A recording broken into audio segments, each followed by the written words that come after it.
সুবিদ্যা স্যারের যে ম্যাথমেটিক্স বইটি আছে সেখান থেকে আমরা শতকরা যে চ্যাপ্টার টপ সেরা 10টি অঙ্ক করব, যেগুলো বিভিন্ন রকম আরআরবি, রেলওয়ে, এসএসসি, সিজিএল এবং ডাব্লিউবিসিএস, পিএসসির পরীক্ষাতে যেগুলো এসছে, এরকম 10টি প্রশ্নের অঙ্ক আমরা করবো, যেগুলো খুব সেরা 10টি অঙ্ক আমি বেছে নিয়েছি এবং সেগুলো খুব সহজ পদ্ধতি ট্রিক্সের মাধ্যমে করবো। তো আজকে এটা আমাদের প্রথম ভিডিও, আমরা এইভাবে প্রতিটা চ্যাপ্টার সেরা 10টি করে অঙ্ক এবার থেকে সলভ করবো।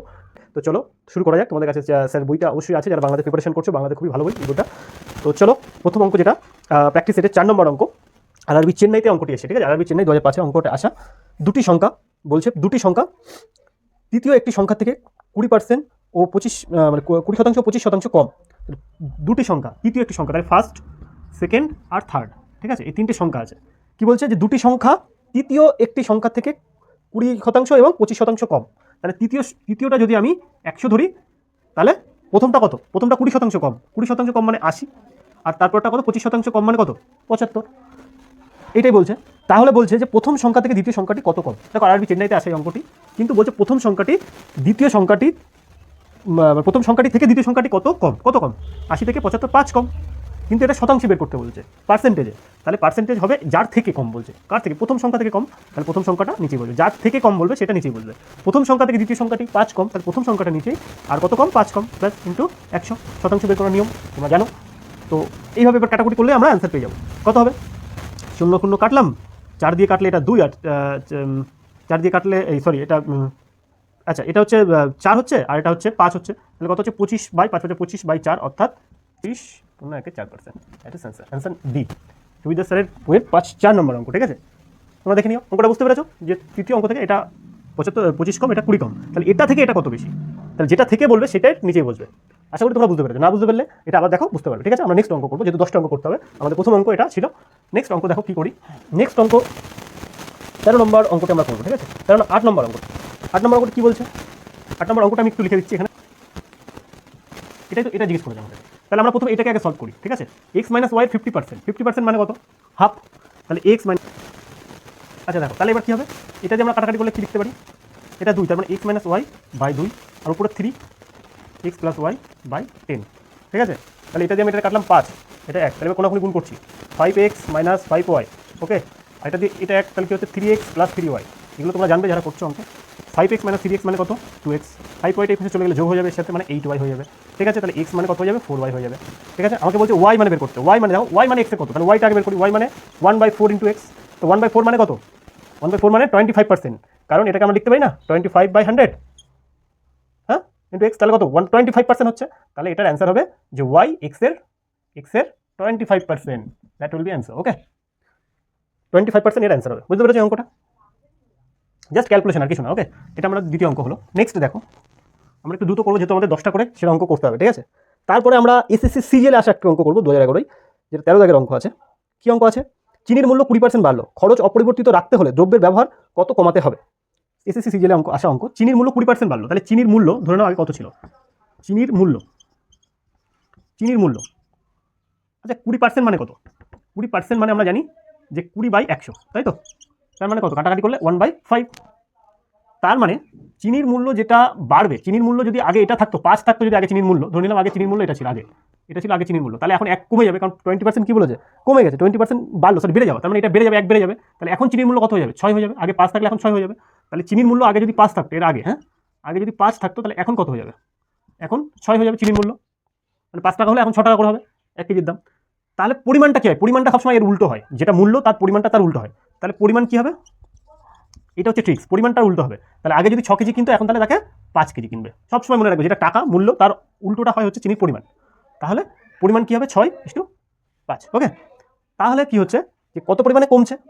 মানে বলছে চিনির খরচ অপরিবর্তিত রাখতে হলে দ্রব্যের পরিমাণ কত কমাতে হবে। দ্রব্যের পরিমাণ কত কমে গেছে? 1 কমে গেছে না? দ্রব্য 1 কেজি কমে গেছে, তাহলে কার থেকে কমেছে? 6 থেকে কমেছে, তাহলে 6 থেকে 1 কেজি কমে গেছে, তাহলে এই এত % কমতে হবে। তাহলে দ্রব্যের মূল্য কত % কমতে হবে? এত % কমতে হবে। তার মানে 50/3, তাই তো। তার মানে 3/16, দ্যাটস উইল বি অ্যান্সার, ওকে। বুঝা গেছে? ট্রিক্সটা হচ্ছে এখানে, চিনির মূল্য যদি 5:6 হয়, মানে 5 টাকা থেকে বেড়ে 6 টাকা হয়, তাহলে চিনির পরিমাণ 6 টাকা থেকে 5 টাকা হয়ে যাবে। এই ট্রিক্সটা সবসময় মনে রাখবে, যে পরিমাণটা সবসময় তার উল্টো হয়, যেটা মূল্য তার পরিমাণটা তার উল্টো হবে, ঠিক আছে। আমাদের 4th অঙ্ক আমরা করবো একটা কোনো ডাব্লিউবিসিএস এর অঙ্ক করি একটা, হ্যাঁ। ডাব্লিউবিসিএস প্রিলিমস 2011-তে আসা অঙ্ক। এই অঙ্কগুলো প্রতিটা পরীক্ষায় আসে, ঠিক আছে। দেখে নাও, কোনো একটি পরীক্ষায় 40% ইংরেজিতে আর 30% গণিতে ফেল করলো। এবং উভয় বিষয়ে 15% ফেল করলো। ঠিক আছে, স্ক্রিনে তোমরা অঙ্কগুলো দেখতে পাবে, স্ক্রিনে দিয়ে দেবো। তাহলে শতকরা কতজন উভয় বিষয়ে পাস করলো? তাহলে দেখো কি বলছে ভালো করে, যে 40% ইংরেজিতে, আমি একটা সার্কেল চাকবো যেটা ইংরেজি, ঠিক আছে, সেটা হচ্ছে ইংরেজি, এটা হচ্ছে ইংরেজি, ইংরেজি মানে ইংলিশ লিখছে। আর আরেকটা খাপ লিখবো যেটা হচ্ছে ম্যাথ, গণিত, ঠিক আছে, ম্যাথ, আর এটা হচ্ছে ইংলিশ। ওকে, আর এটা হচ্ছে তাহলে কি উভয় বিষয়, এটা এই মাঝখানে, তাহলে এটা হচ্ছে ইংলিশ, এটা হচ্ছে ম্যাথ। ইংলিশে কত পার্সেন্ট বলেছে? 40%। আর ম্যাথে কত পার্সেন্ট ফেল করেছে? 30%। গণিতে ফেল 30%। হ্যাঁ, আর উভয় বিষয়ে কতজন ফেল করেছে? 15%। এই উভয় বিষয় মানে এই জায়গাটা। এইবার এই অঙ্কটা করবে কি করে? একদম সিম্পল স্ট্রিক। শুধু ইংলিশে কতজন ফেল করেছে? দেখো শুধু ইংলিশ, এখানে যারা আছে তারা তো দুটো বিষয় ফেল করেছে, এখানে যারা আছে ইংলিশে ফেল করেছে শুধুমাত্র। তাহলে এই যে 40%টা কিন্তু এই জায়গাটার জন্য নয়, 40% কিন্তু পুরোটা 40%। কিন্তু পুরোটা থেকে যদি আমি 15% বাদ দিয়ে দিই, তাহলে যেটা থাকবে সেটা শুধু এখানেই থাকবে, তাই তো? তাহলে শুধু ইংলিশে, অনলি ইংলিশ কী হবে? অনলি ইংলিশ হবে 40 থেকে 15 বাদ দিতে হবে, 40 থেকে 15 বাদ দিতে হবে, তাহলে কত? 25%। বোঝা গেছে? কারণ 40% তো পুরোটা ইংলিশে পাস করেছে, তার থেকে যারা উভয় বিষয়ে ফেল করেছে, যারা উভয় বিষয়ে ফেল করেছে সেটাকে বাদ দেবো। 40% মানে পুরোটা ইংলিশে ফেল করেছে। এবার যারা ইংলিশ এবং ম্যাথ দুটোতেই ফেল করেছে তাদেরকে আমি বাদ দিয়ে দিলাম। আমি শুধু ইংলিশটা চাইছি, শুধু ইংলিশটা চাইতে গেলে আমাকে 40 থেকে যারা উভয় বিষয়ে ফেল করেছে সেটাকে বাদ দিয়ে দিতে হবে। ঠিক আছে, তাহলে শুধু ইংলিশ এটা পেয়ে গেলাম 25। শুধু ম্যাথ, অনলি ম্যাথে কত হবে সেটাও ঠিক সেম, 30 থেকে এটা বাদ দিতে হবে, তাহলে 30 থেকে 15 বাদ দিতে হবে, তাহলে কত হচ্ছে? 15% হলো। আর তাহলে শুধু ইংলিশ পেয়ে গেলাম, শুধু ম্যাথ পেয়ে গেলাম। এইবার উভয় বিষয়ে কতজন আছে? 15% আছে। তাহলে উভয় করে বোথ, উভয় বিষয়ে ফেল করেছে কতজন? উভয় বিষয়ে ফেল করেছে 15%। তাহলে আমার পুরোটা পাওয়া গেল কিনা? পুরোটা পাওয়া গেল। তাহলে এবার বলছে কতজন পাস করেছে? কী করে বের করবে? এগুলো যোগ করে দাও। 15, 15, 30 আর 25 কত হয়? 55%। তাহলে টোটাল 55% ছেলেপেলে ফেল করেছে। শুধু ইংলিশে ফেল করেছে 25%, শুধু ম্যাথে ফেল করেছে 15%, আর উভয় সাবজেক্টে ফেল করেছে 15%। টোটাল 55% লোকজন ছেলে মেয়ে ফেল করেছে স্টুডেন্টস। তাহলে বাকি পাস করেছে কতজন? 100% থেকে সেটা বাদ দিয়ে দিলেই হয়ে যাবে। তাহলে পাস করেছে যারা হবে সেটা কীভাবে বের করতে হবে? পাস করেছে 100 থেকে সবসময় বাদ দিয়ে দিতে হবে, কারণ আর তো ফেল নেই, সবই তো ফেল হয়ে গেল। এই একটা ফেল, এই বোথ সাবজেক্টে ফেল, তাহলে বাকি যারা থাকবে তারা তো পাসই করবে না। তাহলে 45%। বুঝে গেছে? 45% হচ্ছে এর অ্যান্সার। ওকে, তোমার ডব্লিউসি প্রিন্সে আছে, দেখে নিও অঙ্কটা। কত নম্বর অঙ্ক? 23 নম্বর অঙ্ক। আচ্ছা চলো, নেক্সট অঙ্ক আমরা যেটা করবো, আরবি ভুবনেশ্বরে এসে অঙ্কটি। ঠিক আছে, কীভাবে করা যায় দেখো। বলছে একটি গ্রন্থাগারে 40% ইংরেজি, বাকি বইয়ের 40% হিন্দি এবং বাকি বই ওড়িয়া, তাই তো? যদি হিন্দি বইয়ের সংখ্যা এত পার্সেন্ট হয় তাহলে মোট বইয়ের সংখ্যা কত? দেখো, একটি গ্রন্থাগারে টোটাল 40% ইংরেজি বই আছে, তাহলে ধরে নিলাম 100% বই আছে, তাই তো? তাহলে 100% মধ্যে ইংরেজি বই কতটা আছে? ইংরেজি বই আছে 40%। আচ্ছা, তাহলে বাকি বই কতটা আছে? বাকি বই যেগুলো আছে সেগুলো বাকি আমি লিখে দিলাম। বাকি বই আছে 60% নিশ্চয়ই, যদি এটা 40% থাকে বাকি বই 60%। এবার বলছে বাকি বইয়ের 40% আবার হিন্দি, এর আবার 40% বলছে হিন্দি, এর আবার 40% হচ্ছে হিন্দি। ঠিক আছে, এবং তাহলে এর 40%, এর 60%, তাহলে বাকি বই হচ্ছে ওড়িয়া বই। ঠিক আছে, তাই তো? দেখ ওড়িয়া বই, হ্যাঁ, বাংলায় লিখি বেস্ট হবে। তাহলে এই হচ্ছে গল্প। এবার বলছি 40%টা দেওয়া আছে, এই 40%টা দেওয়া আছে।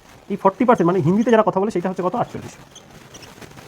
ঠিক আছে, তাহলে দেখো 40% আমি যদি বের করি, এখান থেকে আমি 4 যদি 4 দিয়ে কাটি, তাহলে 4 12, তার মানে 10% মানে কত? 1200 হলো। এবার এই 10% মানে পুরোটা বের করবো, 100% বের করলে সেটা আমার 60% অ্যাকচুয়ালি। তাহলে আমি এর 100% বের করি, এর 100% মানে কত? 12, একটা শূন্য বেড়ে যাবে, 10 থেকে একটা শূন্য বাড়িয়ে দিলাম, তো 12,000। তাহলে এই যে 40%, এই 60% একসাথে বের করলাম 12,000। এই দুটো মানে 12,000, দুটো একসাথে 12,000, দুটো মানে কত? এই যে এটা, তার মানে এইটা মানে 12,000, এটা মানে 12,000, তাই তো? এটা মানে 12,000, মানে 6 দিয়ে কাটো 2,000। ঠিক আছে, 10% মানে 2,000। তাহলে আমি এইবার 100%, এই দুটো মিলিয়ে 100% বের করবো। তাহলে 100% বের করলে আমার এই 100% বের করতে গেলে এখানে একটা শূন্য বাড়াতে হবে, আমি এখানে আর একটা শূন্য বাড়িয়ে দিতে হবে, 4টে শূন্য 2 এর পর, অর্থাৎ 20,000। ঠিক আছে, তাহলে অ্যান্সার হবে কত? অ্যান্সার হবে 20,000। ওকে, এটা হবে অ্যান্সার। তাহলে এটা হবে কত? 20,000। বুঝে যেতে পারলাম? সিম্পল ব্যাপারে। 40% যদি ইংরেজি বই থাকে, বাকি বই 60%। আবার এর আবার 40% যদি হিন্দি বই থাকে, তাহলে এর 60% নিশ্চয়ই 40%-এর পর বাকি 60% বই ওড়িয়া বই থাকবে। এই বইটা বলে দিয়েছে। তাহলে আমি এখান থেকে আমি 100% বের করে নিলাম। 100% মানে আমার আবার এখানে 60% হয়ে গেল। 60% এখানে সমান করলাম, করে এখান থেকে আবার 100% বের করে নিলাম। ঠিক আছে, এই অঙ্কগুলো এইভাবেই করা যায়, এইভাবেই শর্ট মেথড অঙ্কগুলো করা যায়। এছাড়া অন্য মেথড করতে গেলে আবার তোমার একটু সময় লেগে যাবে। সবচেয়ে শর্ট মেথডগুলোই আমি করাচ্ছি, সবচেয়ে ট্রিক্স বা যেগুলো বলে শর্ট মেথড, কনসেপ্টের সাথে করা যায় পরীক্ষা করলে, সেটাই শিখাচ্ছি। ঠিক আছে, আর যদি সব কনসেপ্ট ভালো করে জানতে চাও আমি পরে ডিটেলসে করবো, আমি জাস্ট এখন অঙ্ক করাচ্ছি। ঠিক আছে, আমাদের 5টা অঙ্ক হয়ে গেছে। নেক্সট অঙ্ক আরআরবি ভুবনেশ্বর অঙ্ক হলো। এবার আমরা করি একটা বেস্ট যে অঙ্কগুলো আমি ডিসাইড করেছি, আরআরবি কলকাতার একটা অঙ্ক করি। আরআরবি কলকাতা বলছে কোনো পরীক্ষায় রাম 30% নাম্বার পেয়ে 15 নম্বরের জন্য ফেল করলো, মোহন 40% নাম্বার পেয়ে 35 নম্বর বেশি পেলো, তো পরীক্ষায় 5 নম্বর কত? দেখো 30% নাম্বার পেয়েছে, 30% নাম্বার বলছে 15 কম, এটা নাকি 15 কম, আর 40% নাম্বার যে পেয়েছে সে বলছে আবার কত বেশি 35 বেশি পেয়েছে, 35 বেশি। তাহলে দেখো এর মধ্যে কোনো একটা জায়গায় নিশ্চয়ই পাস মার্ক হবে, 30% বা 35% মতো কিছু একটা হবে, কিছু একটা আমি ধরে নিলাম, কারণ এর নিচে পেয়ে গেছে মানে আমার -15 হয়ে গেছে, আর এর নিচে 40% থেকে 35 বেশি পেয়েছে। তা আমি এই যে -15, তার মানে এখানে যেটা আছে তার নিচে -15 প্লাস 35, তাহলে টোটাল গ্যাপটা কত হচ্ছে? 35 প্লাস 15 মানে 50। এই 50 মানে এখানে গ্যাপ কত? 10%। তাহলে 10% মানে হচ্ছে 50, ঠিক আছে? কালি মনে হচ্ছে একটু কম আছে, তাহলে বেড়ে দিলাম 10% মানে 50, তার মানে 1% মানে কত? 5। 1% মানে 5। তো আমি 15%টা বের করবো, 15 গুণ করতে হলে 3 গুণ করতে হবে, তার মানে 3% মানে কত? 15। 3% মানে 15। তাহলে দেখো 30% তো পেয়েছিল, তারপরে বলছে 15 নাকি কম, তাহলে 15 মানে কত? 3% কম, তাহলে এর সাথে 3% জুড়ে দিলেই তো আমি টোটাল পাস মার্ক পেয়ে গেলাম। বলছে টোটাল পাস মার্ক কত? তাহলে 33% হচ্ছে আমার পাস মার্ক। বুঝা গেছে? কারণ 15 কম ছিল, সেই 15 মানে 3%, তাহলে এই 3% জুড়ে দিলাম। 30% পেয়েছিল আর 3% কম ছিল, 15 কম ছিল মানে 3% কম ছিল, তাহলে 33% হচ্ছে তার পাস মার্ক। ওকে, এটাই হচ্ছে অ্যান্সার, একদম ঠিক, শর্ট মেথড।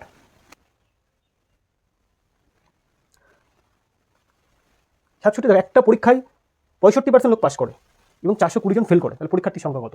আচ্ছা 65% লোক যদি পাস করে থাকে না, তাহলে পাস করছে, এটা পাস করেছে, তাহলে ফেল করছে কতজন?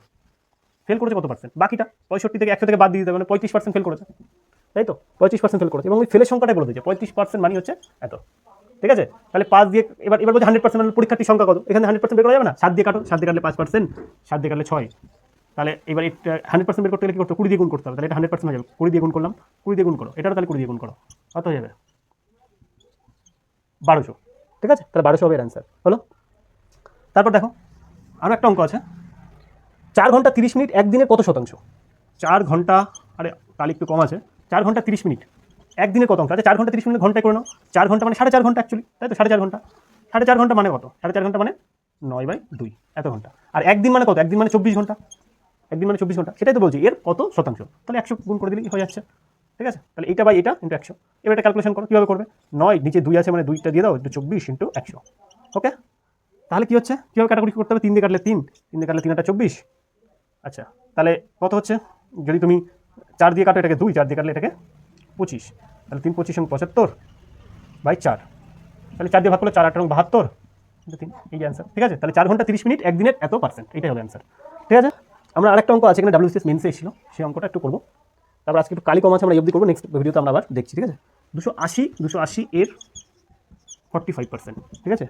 আর 450 এর 28% মানে কত বের করতে বলছে? এগুলো আসে খুব পরীক্ষায় রেলে আসে, এটা WBCS এসছে কত? WBCS 2016-তে এসছে, WBCS মেন্সে দাও, হ্যাঁ মেন্সে এসছে 2016-তে, হ্যাঁ WBCS 16, ওকে? দেখো কীভাবে করবে, এর 45% কী করে বের করা যায়? শর্ট ট্রিক্স দেখো কী হবে। এর 50% মানে কি? হাফ, 50% আগে বের করো, এর 50% মানে হাফ, তার মানে 280 হাফ কত? 140, 50%, কিন্তু এটা 50% থেকে আবার 5% কম, তাই তো? তাহলে 5% কত বের করি? এই যে 100% মানে তো আমি 280 ধরি, তাহলে 10% মানে কত? 10% মানে 28, আর 5% মানে কত? 14, তাই তো? তাহলে এর থেকে 14 কম হবে, ব্যাস হয়ে গেল, তাই তো? এটা মানে কি 50 - 5% 45, তাহলে আমি প্রথমে 50% বের করলাম আর তারপরে -5% করে দিলাম, করা যায়? সেটাই তো করলাম, তাহলে একবার আমার চলে আসলে কত? কত? 126, ওকে? এবার এটা বের করি, এটারও দেখো কীভাবে ট্রিক্স করবে। 450-এর 28%, তাহলে 450-এর 100% মানে কত? 428, সরি 450, তাহলে 10% মানে কত? 45, তাই তো? তাহলে 30% মানে কত? 3 45 135, 30%, কিন্তু 30% থেকে আবার 2% কম আছে, আচ্ছা 2% মানে কত বলতো? এই যে 10% থেকে আবার যদি 1% করিস মানে 4.5, তাহলে 30%, আমি এটা করবো কি 30% - 2%, তাহলে 30% মানে কত? এর 30% মানে দাঁড়ালো কত? 135, 135, আর 2% মানে কত দাঁড়ালো? 2% মানে দাঁড়ালো 9, এই যে, তার মানে এটা কত আসছে? এটা আসছে 126, ওকে? তাহলে 126 126 126 প্লাস 126 কত দাঁড়ালো? 252, এটা হচ্ছে অ্যান্সার। এই ট্রিক্সগুলো জানতে হবে, ঠিক আছে? তাহলে একটু কম আছে, আজকের এই অবধি থাক, নেক্সট ভিডিওতে আমরা আরও কিছু অঙ্ক বোঝাবো, ঠিক আছে? চলো আজকে অবধি, নেক্সট ভিডিওতে আমরা সেরা অঙ্কগুলোকে ছোটো ট্রিক্সের মাধ্যমে শিখবো। এই যে 280 45% বের করা এক লাইনে, 450-এর 28% এক লাইনে বের করা, এটা তো পরীক্ষার সময় আমি বোঝালাম, এটা এক লাইনে করতে হবে, তাহলে অঙ্কগুলো দ্রুত হবে, আর এইগুলো এই ভিডিওতে আমরা শেখাবো, ওকে? চলো এই অবধি, এই ভিডিওতে, নেক্সট ভিডিওতে আবার দেখা হচ্ছে।